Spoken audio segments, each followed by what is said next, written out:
Pernahkah kalian mendengar tentang hutan yang tidak boleh dimasuki manusia?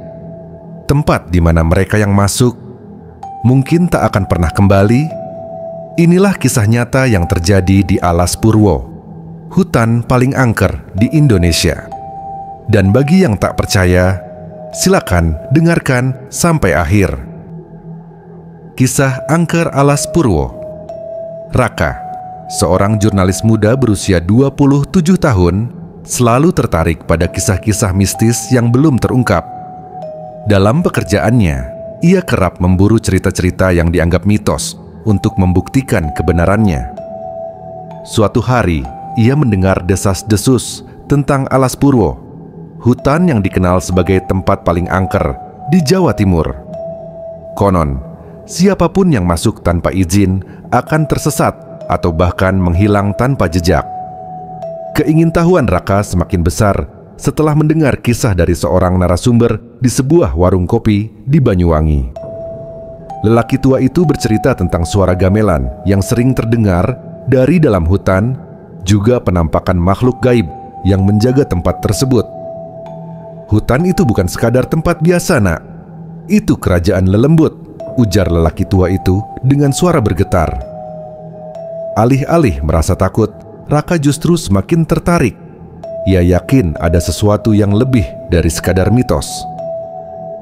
Apakah cerita ini hanya bagian dari kepercayaan turun-temurun atau ada kebenaran di baliknya? Sebagai seorang jurnalis, tugasnya adalah mencari fakta, dan ia tidak akan mundur hanya karena cerita horor. Setelah melakukan riset mendalam, Raka menghubungi dua sahabatnya, Sinta dan Bagas, yang sering membantunya dalam investigasi. Sinta adalah seorang fotografer berbakat, sementara Bagas memiliki latar belakang sebagai pendaki gunung dan paham seluk-beluk bertahan di alam liar. "Apa kalian siap menyelidiki Alas Purwo?" tanya Raka dengan semangat. Sinta menghela napas. "Kita bakal masuk ke hutan yang terkenal dengan kutukan. Ini bukan perjalanan biasa, Rak." Bagas, yang lebih rasional, menimpali, "Selama kita tidak macam-macam, aku rasa tak ada yang perlu ditakutkan." Dengan tekad bulat, mereka bertiga memutuskan untuk melakukan perjalanan ke jantung kegelapan, tempat di mana batas antara dunia nyata dan dunia gaib kabur. Mereka belum tahu bahwa keputusan ini akan mengubah hidup mereka selamanya. Pagi itu, Raka, Sinta, dan Bagas memulai perjalanan menuju Alas Purwo. Mereka membawa perlengkapan secukupnya: kamera, peta, kompas, serta bekal makanan dan air. Matahari bersinar terang, tetapi ada sesuatu dalam udara yang terasa berat. Seakan-akan alam sendiri mencoba memperingatkan mereka untuk tidak melanjutkan perjalanan. Setibanya di desa terakhir sebelum hutan, mereka berhenti untuk beristirahat dan mengumpulkan informasi. Penduduk desa memandang mereka dengan tatapan aneh, seolah tahu tujuan mereka. Seorang wanita tua mendekati mereka dan bertanya dengan suara rendah, "Kalian mau ke Alas Purwo?"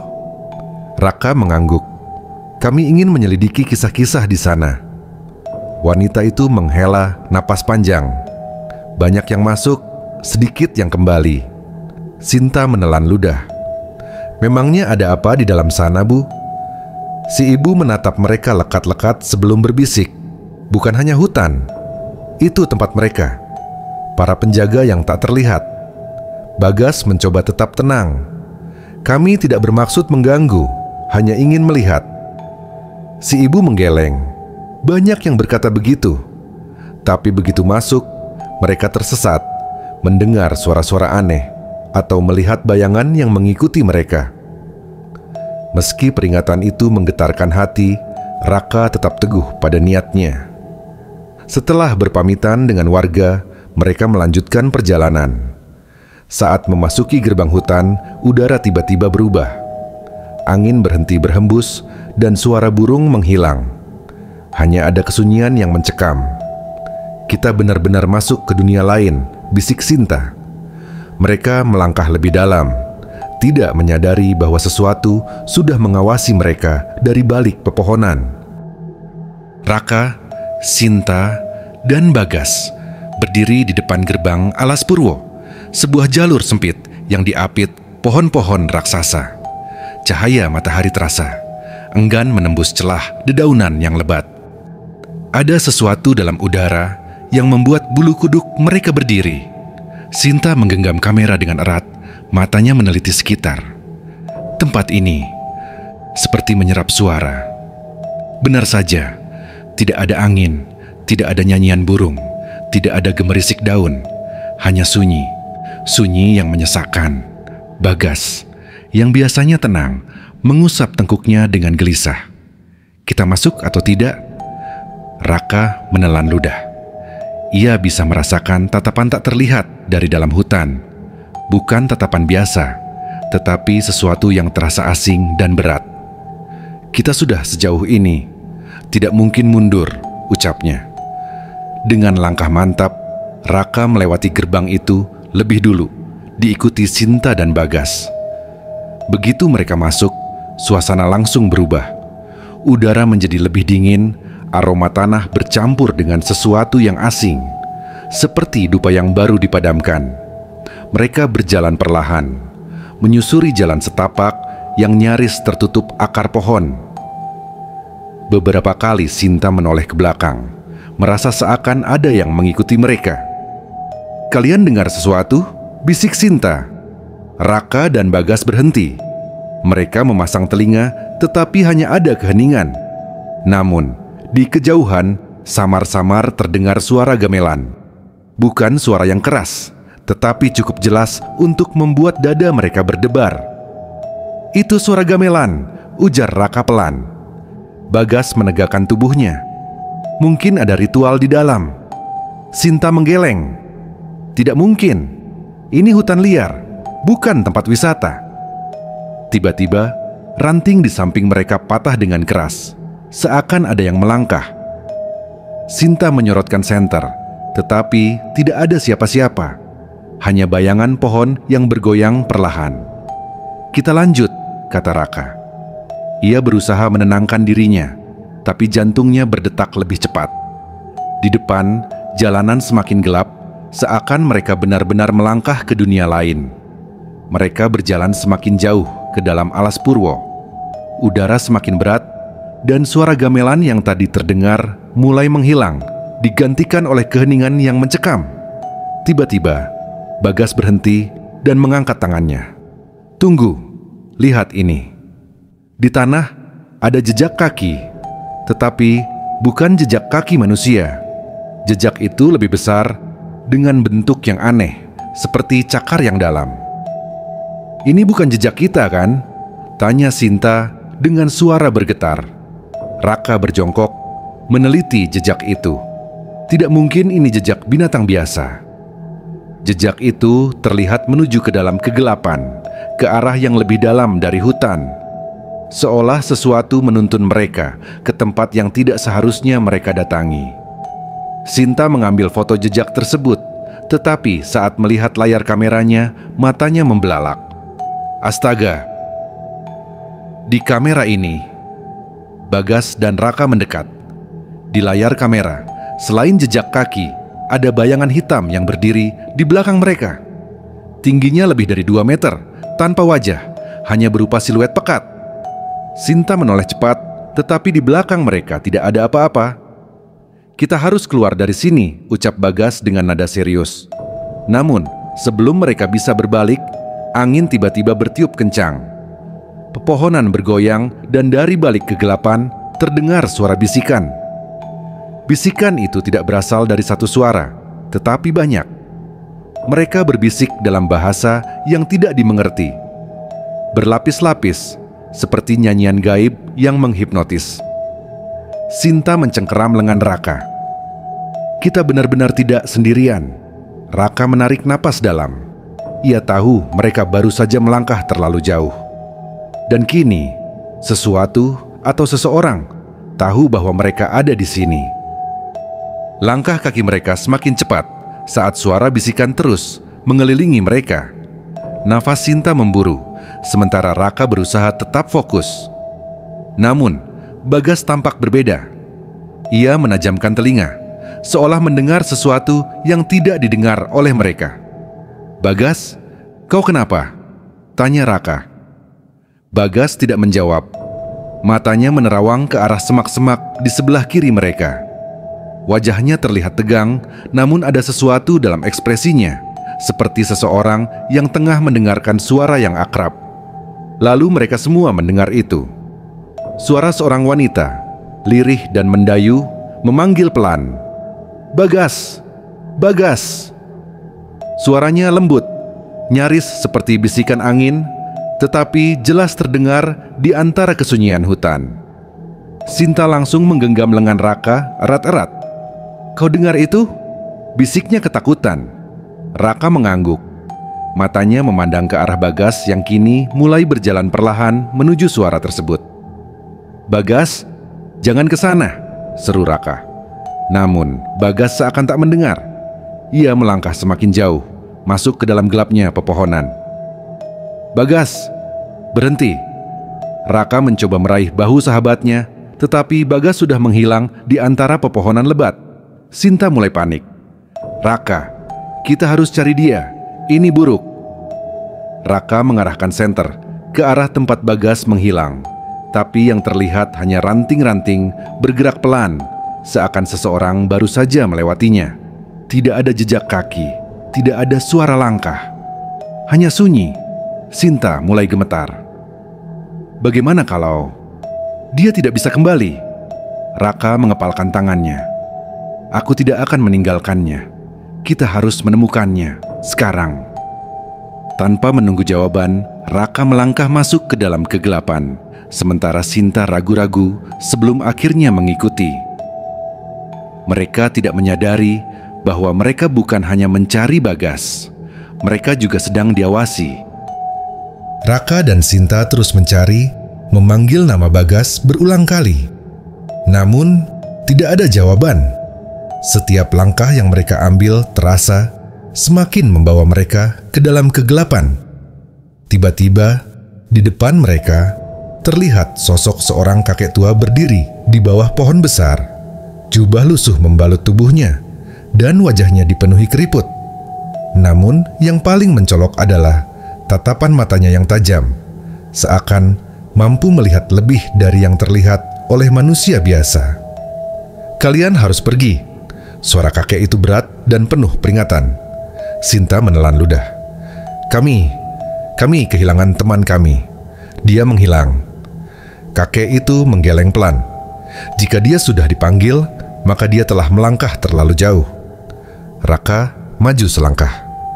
"Kami tidak bisa pergi tanpa dia. Tolong, bantu kami menemukannya." Kakek itu menatap mereka lama, lalu menghela napas. "Malam akan segera tiba. Jika kalian masih di sini saat matahari terbenam, kalian tidak akan bisa kembali." Sinta mencengkeram lengan Raka. "Raka, kita harus pergi." Namun Raka tetap bersikeras. "Aku tidak akan meninggalkan Bagas." Kakek itu terdiam, lalu akhirnya mengangguk pelan. "Baiklah, aku akan membantumu. Tapi kau harus ingat ada batas yang tidak boleh kau lewati." Angin berhembus pelan, membawa bisikan yang semakin kuat. Dari dalam hutan, suara gamelan terdengar kembali, mengalun semakin dekat. Raka menatap ke dalam kegelapan.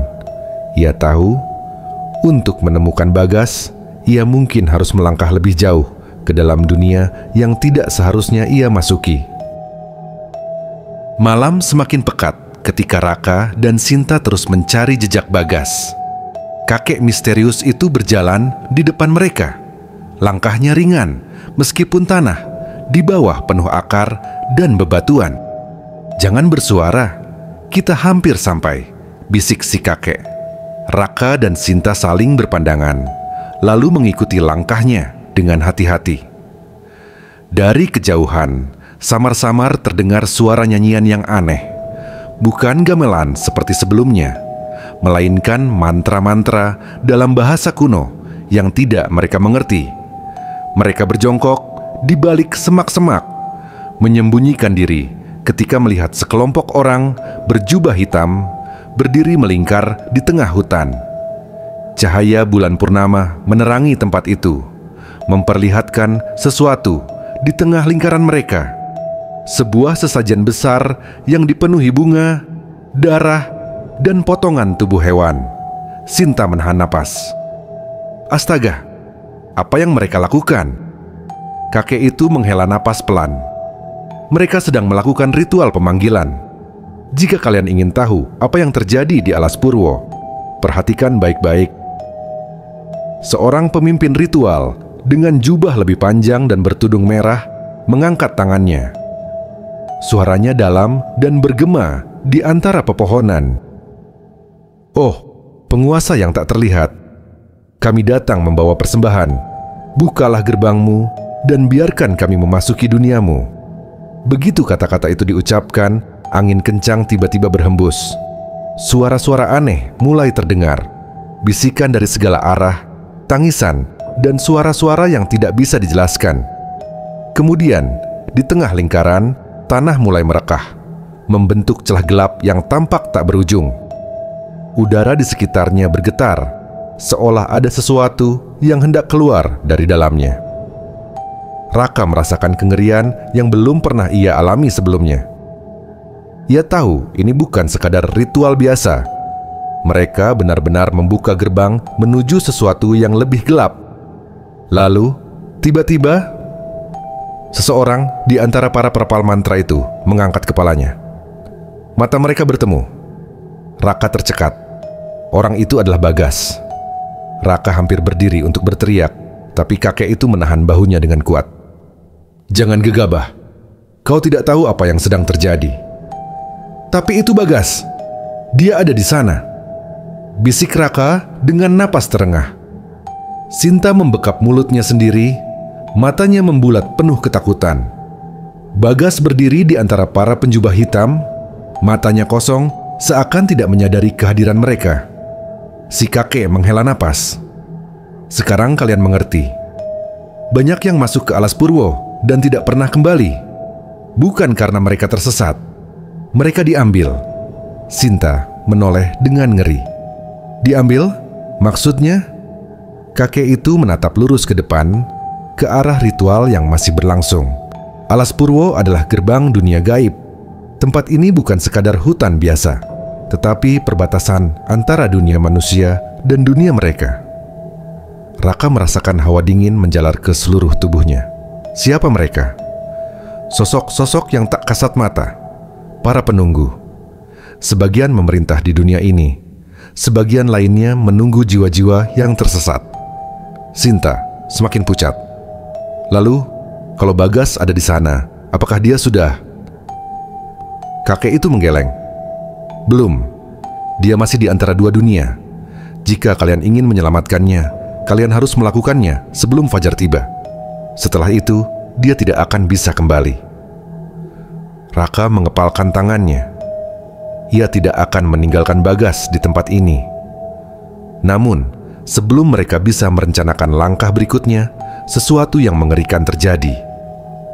Dari celah yang terbuka di tanah, sepasang tangan hitam panjang keluar perlahan, mencengkeram tepiannya. Sebuah sosok mulai muncul. Dan malam itu, mereka melihat sendiri apa yang bersembunyi di balik gerbang Alas Purwo. Raka dan Sinta berusaha tetap tersembunyi di balik semak-semak. Sementara ritual di depan mereka semakin intens. Sosok mengerikan yang muncul dari celah tanah kini telah setengah keluar. Tubuhnya berwarna hitam legam, dengan tangan panjang dan jari-jari kurus yang tampak lebih mirip cakar. Bagas masih berdiri di antara para penjubah hitam. Wajahnya kosong seolah pikirannya telah dikendalikan.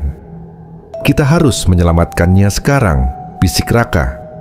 Namun, sebelum mereka bisa bergerak, suara berbisik terdengar di telinga mereka, dekat sekali. Kalian tidak seharusnya ada di sini. Raka dan Sinta langsung menoleh ke belakang.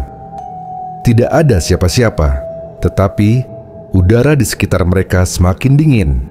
Tiba-tiba, semak-semak di sekitar mereka bergerak sendiri, seperti ada sesuatu yang bersembunyi di dalamnya. Lalu, muncul tangan pucat dari dalam gelapnya hutan. Tangan itu kurus, dengan kuku panjang yang tajam, merayap perlahan menuju kaki Sinta. Sinta menahan teriakannya, tetapi tubuhnya gemetar hebat. Raka segera menarik Sinta menjauh. Namun suara-suara bisikan semakin banyak, menggema di kepala mereka. Pergi, pergi, atau kalian akan diambil juga. Sesuatu mulai merayap dari dalam kegelapan. Mata merah menyala muncul di antara pepohonan, mengawasi mereka dengan tatapan yang tak bersahabat. Sinta mulai kehilangan keseimbangan. Napasnya tersengal. Aku tidak bisa bernapas, Raka. Raka menggenggam bahunya erat. Kita tidak boleh takut. Jangan biarkan mereka mengendalikan kita. Namun makhluk-makhluk itu semakin dekat. Mereka bergerak tanpa suara, hanya menyisakan hawa dingin yang menusuk. Si kakek tiba-tiba berbisik, "Jangan melihat ke mata mereka. Fokus ke jalan di depan." Raka menggenggam tangan Sinta, lalu mengangguk. Mereka harus melawan ketakutan mereka. Dengan langkah cepat, mereka mulai berlari meninggalkan tempat ritual. Sementara makhluk-makhluk gaib itu mulai mengejar mereka. Langkah kaki mereka menggema di antara pepohonan besar. Angin berhembus kencang, membawa bisikan-bisikan menyeramkan yang membuat kepala mereka pening. Di belakang, terdengar suara langkah berat. Sesuatu sedang mengejar mereka. Raka menoleh cepat, dan saat itulah ia melihatnya. Sebuah bayangan besar bergerak di antara pepohonan. Tubuhnya lebih tinggi dari manusia, dengan bentuk yang sulit dijelaskan. Ia tampak seperti perpaduan antara manusia dan bayangan yang tidak memiliki bentuk tetap. Namun yang paling mengerikan adalah matanya. 2 cahaya merah menyala yang menusuk kegelapan. Sinta menjerit, Itu bukan manusia." Raka meraih tangannya dan menariknya untuk berlari lebih cepat. "Jangan berhenti, ayo." Namun, semakin cepat mereka berlari, bayangan itu semakin dekat. Lalu, di depan mereka, sebuah gua besar tiba-tiba muncul di antara pepohonan. Mulut gua itu gelap dan dipenuhi ukiran kuno yang nyaris tertutup lumut. Si kakek berbisik dengan napas terengah, "Itu tempat keramat. Kita harus masuk ke sana." Tanpa berpikir panjang, mereka menerobos masuk ke dalam gua. Begitu melewati pintu batu besar, suhu udara berubah drastis, menjadi lebih dingin, namun lebih tenang. Raka menoleh ke belakang. Bayangan besar itu berdiri tepat di luar gua. Ia tidak masuk. Matanya yang merah menyala, menatap mereka dengan penuh kebencian, tetapi seolah ada batas yang tidak bisa ia lewati. Raka menelan ludah. "Apa ini?" Si kakek menghela napas. "Gua ini sudah ada sejak zaman dahulu. Tempat ini dilindungi, tapi kita tidak bisa tinggal di sini selamanya. Kita harus segera mencari Bagas." Sinta menggigit bibirnya. Kalau kita keluar, makhluk itu akan menunggu kita. Mereka semua terdiam. Di luar, bayangan itu tetap berdiri di sana, menunggu dengan sabar. Raka mengarahkan senter ke dalam gua, menerangi dinding batu yang dipenuhi ukiran kuno. Nafas mereka masih tersengal setelah dikejar bayangan mengerikan tadi. "Bagaimana kalau kita terjebak di sini?" bisik Sinta. Suaranya gemetar. Si kakek menggeleng. "Kita tidak boleh berhenti. Bagas ada di dekat sini. Aku bisa merasakannya." Mereka berjalan lebih dalam ke dalam gua. Langkah kaki mereka menggema, sementara udara di dalam terasa lembab dan dingin. Tidak butuh waktu lama sebelum Raka melihat sesuatu di sudut ruangan berbatu. "Bagas!" seru Raka. Di sana tergeletak tubuh sahabat mereka. Wajahnya pucat dan napasnya tersengal. Raka segera berlutut di sampingnya, mengguncang bahunya pelan. "Bagas, bangun! Kau dengar aku?" Mata Bagas terbuka perlahan. Tatapannya kosong, seolah jiwanya masih tersisa di tempat lain. "Bagas, ini aku." "Raka, kau aman sekarang?" kata Raka dengan nada menenangkan. Bagas menatapnya dengan pandangan nanar sebelum tiba-tiba menggenggam lengan Raka erat-erat. "Kita harus pergi dari sini. Sekarang juga." Suaranya bergetar. Sinta berjongkok di sebelahnya. "Apa yang terjadi? Kemana saja kau?" Bagas menggeleng lemah. "Aku tidak tahu. Aku hanya ingat mengikuti suara itu. Lalu aku berada di tempat yang gelap, seperti di dalam tanah. Ada sosok besar, wajahnya mengerikan. Matanya melebar ketakutan. Aku merasa dia ingin membawaku bersamanya." Raka dan Sinta saling berpandangan. Mereka tidak bisa tinggal di sini lebih lama. Si kakek berdiri. "Jika kita ingin keluar hidup-hidup, kita harus segera meninggalkan tempat ini sebelum mereka menemukan kita lagi." Dengan sisa tenaga yang mereka miliki, Raka dan Sinta membantu Bagas berdiri. Mereka harus kembali ke jalur semula dan menemukan jalan keluar dari alas Purwo. Namun, saat mereka keluar dari gua, sesuatu yang mengerikan menanti mereka. Udara malam di luar gua terasa lebih berat daripada sebelumnya. Tidak ada suara burung atau serangga, hanya kesunyian mencekam yang membuat bulu kuduk mereka meremang. Namun, ada sesuatu yang lebih mengerikan lagi. Hutan di depan mereka tidak lagi sama. Jalur yang tadi mereka lalui menghilang. Pepohonan yang mereka kenali tidak lagi ada di tempatnya.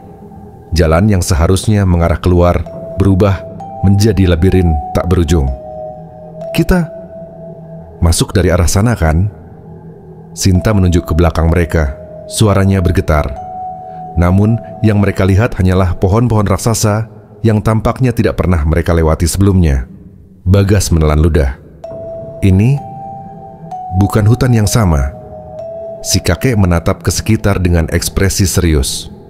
"Hutan ini tidak akan membiarkan kita pergi begitu saja." Raka mencoba menenangkan pikirannya. "Pasti ada cara keluar. Kita hanya perlu tetap bergerak." Mereka mulai berjalan mengikuti jalur yang menurut mereka benar. Namun, setiap kali mereka berbelok, mereka kembali ke tempat yang sama. Pohon dengan akar besar yang menjulang, batu besar berlumut, semuanya terasa berulang. Sinta mulai panik. Ini tidak mungkin. Kita terjebak. Bagas memegang kepalanya. Matanya berkaca-kaca. Bagaimana kalau kita tidak bisa keluar? Angin berhembus pelan, membawa suara bisikan samar dari balik pepohonan. Kalian tidak akan pernah keluar. Tiba-tiba, Raka melihat sesuatu dari sudut matanya. Bayangan hitam yang tadi mengejar mereka kini berdiri diam di antara pepohonan. Namun kali ini jumlahnya lebih banyak. Mereka dikepung. Raka merasakan keringat dingin mengalir di punggungnya. Makhluk-makhluk hitam itu kini berdiri mengelilingi mereka, hanya beberapa meter dari tempat mereka berpijak. Mata merah mereka bersinar dalam gelap seperti bara api yang membakar. Bagas menggenggam lengan Raka dengan erat. "Mereka tidak akan membiarkan kita pergi begitu saja." Si kakek maju selangkah, mengangkat tangannya perlahan. Dari kantong kain lusuhnya, ia mengeluarkan sesuatu, segenggam garam dan seikat daun kering. "Apapun yang terjadi, tetap dekat denganku," bisik si kakek. Salah satu makhluk itu bergerak. Tubuhnya yang seperti bayangan mendadak memanjang, menciptakan bentuk yang lebih menyerupai manusia dengan tangan yang lebih besar dan kuku yang panjang seperti belati. Makhluk itu melompat ke arah mereka. Bruk! Raka dengan refleks menarik Sinta dan Bagas ke belakang, hampir kehilangan keseimbangan. Makhluk itu kini berdiri di depan mereka, hanya beberapa langkah jauhnya. Wajahnya tidak jelas, hanya kabut hitam pekat dengan dua mata yang bersinar merah. Kakek itu menaburkan garam ke tanah sambil merapalkan doa. Tanah di bawah mereka bergetar, seolah menolak keberadaan makhluk-makhluk itu. Makhluk-makhluk tersebut mengerang, terdengar seperti suara angin yang berdesis. Namun, sosok yang paling besar tetap maju. Raka mengepalkan tangannya. Ia tidak bisa hanya bersembunyi. Jika mereka ingin keluar hidup-hidup, mereka harus melawan. Dengan keberanian yang tersisa, Raka meraih sebilah ranting besar dari tanah dan mengayunkannya ke makhluk itu. Anehnya, ketika ranting itu mengenai tubuh makhluk itu, terdengar suara jeritan panjang. Makhluk itu mundur. Sinta menatap Raka dengan mata terbelalak. Mereka bisa dilawan? Si kakek tersenyum kecil. Mereka takut pada keberanian. Mereka memangsa ketakutan manusia. Mendengar itu, Raka, Sinta dan Bagas berdiri lebih tegap. Mereka tahu ini bukan hanya tentang bertahan, tapi tentang tidak tunduk pada rasa takut. Mereka berpegangan tangan dan mulai melangkah maju. Makhluk-makhluk itu berusaha menerjang mereka.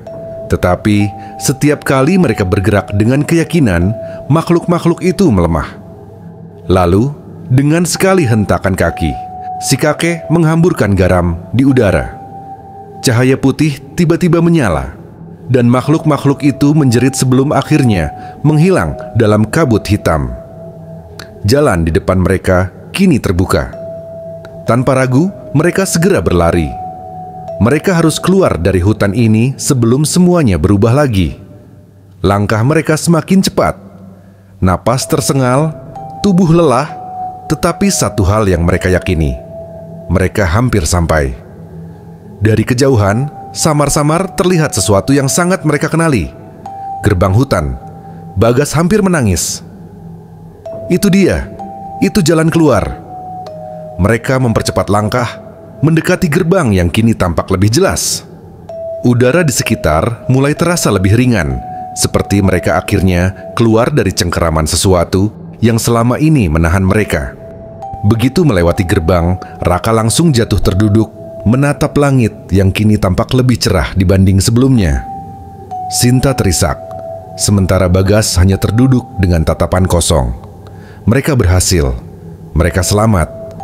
Namun, sebelum mereka bisa bernapas lega, si kakek tiba-tiba menoleh ke belakang. Matanya menyipit tajam. "Kalian merasakan itu?" bisiknya. Raka mengerutkan kening. Ia tidak mengerti maksud si kakek sampai angin dingin berhembus dari dalam hutan. Seolah sesuatu masih mengawasi mereka. Sinta menggigil. "Apa mungkin mereka masih di sana?" Si kakek menatap ke dalam hutan dengan tatapan serius. Tidak semuanya menghilang. Beberapa dari mereka mungkin masih mengikuti. Raka menelan ludah. Meski mereka telah meninggalkan alas Purwo, bukan berarti alas Purwo telah meninggalkan mereka. Beberapa hari setelah mereka kembali dari alas Purwo, Raka masih sering terbangun di tengah malam dengan tubuh basah oleh keringat dingin. Bayangan hitam yang mengejar mereka, suara bisikan yang bergaung di telinganya, semuanya masih terasa nyata. Di layar laptopnya, halaman kosong menanti untuk diisi. Sebagai seorang jurnalis, ia memiliki cerita terbesar dalam hidupnya.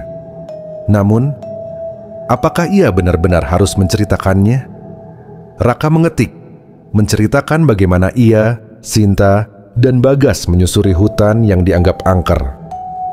Ia menulis tentang hilangnya Bagas, kemunculan kakek misterius, ritual rahasia, hingga bagaimana mereka hampir terjebak di dunia yang berbeda. Namun, saat ia sampai di bagian tentang makhluk hitam dan pertarungan gaib, jemarinya terhenti di atas keyboard. Siapa yang akan percaya? Ia menghela napas dan menyandarkan tubuhnya ke kursi. Alas Purwo bukan sekadar mitos. Ada sesuatu yang tidak bisa dijelaskan dengan logika di sana. Sesuatu yang tidak seharusnya diusik. Pikirannya teringat pada si kakek. Sebelum mereka berpisah, kakek itu memberikan peringatan. "Nak, tidak semua kisah harus diceritakan.